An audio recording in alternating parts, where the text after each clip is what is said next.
Jérémie chapitre 1. Parole de Jérémie, fils de Hilkidja, l'un des sacrificateurs d'Anatoth, dans les pays de Benjamin.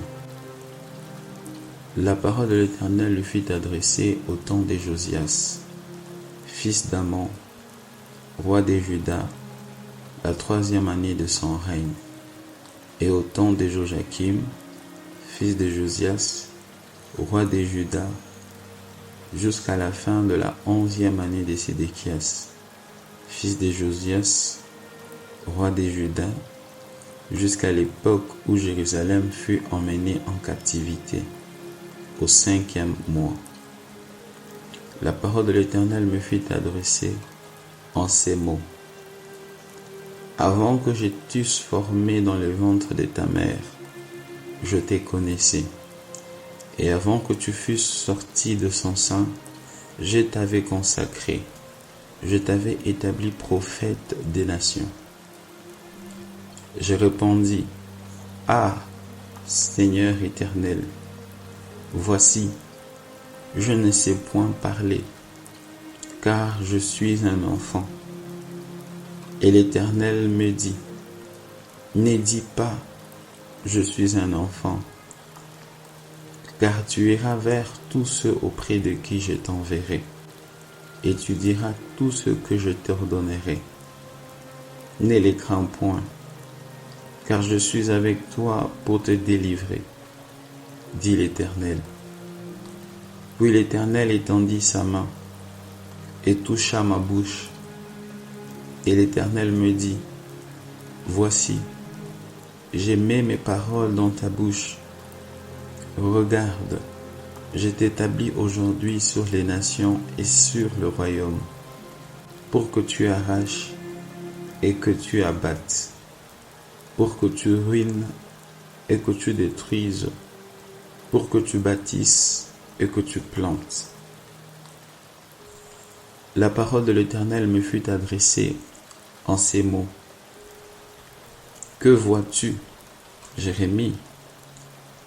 Je répondis, je vois une branche d'amandier. Et l'Éternel me dit, tu as bien vu, car je veille sur ma parole pour l'exécuter. La parole de l'Éternel me fut adressée une seconde fois, en ces mots. Que vois-tu? Je répondis, je vois une chaudière bouillante du côté du septentrion. Et l'Éternel me dit, c'est du septentrion que la calamité se répandra sur tous les habitants du pays. Car voici, je vais appeler tout le peuple du royaume du septentrion, dit l'Éternel.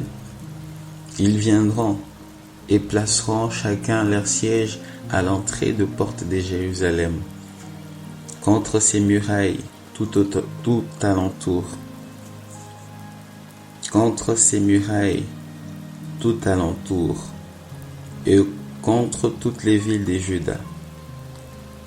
Je prononcerai mes jugements contre eux à cause de toute leur méchanceté, parce qu'ils m'ont abandonné et ont offert de l'encens à d'autres dieux, et parce qu'ils se sont prosternés devant l'ouvrage de leurs mains.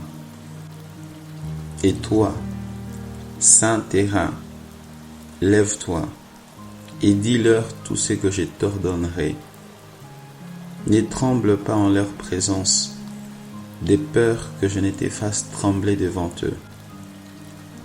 Voici, je t'établis en séjour sur tous les pays comme une ville forte, une colonne de fer et un mur d'airain, contre le roi des Juda, contre ses chefs, contre ses sacrificateurs et contre le peuple du pays. Ils te feront la guerre, mais ils ne te vaincront pas, car je suis avec toi pour te délivrer, dit l'Éternel.